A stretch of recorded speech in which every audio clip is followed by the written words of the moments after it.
Alright, so BMW E36 1994. My car is rigged up to start without a key. I have my switch right here. It's on. And then I have my two hot wires. Let's see if I can touch them together. Yeah, it's getting on the camera. Okay, hold on. 1 second.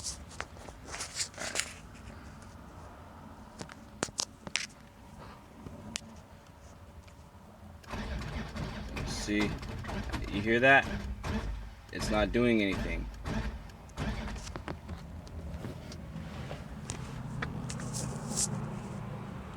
So, and yeah, this is all because someone broke into my car while I was at work. Fucking stole all my shit. Yeah, BMW E36 won't start.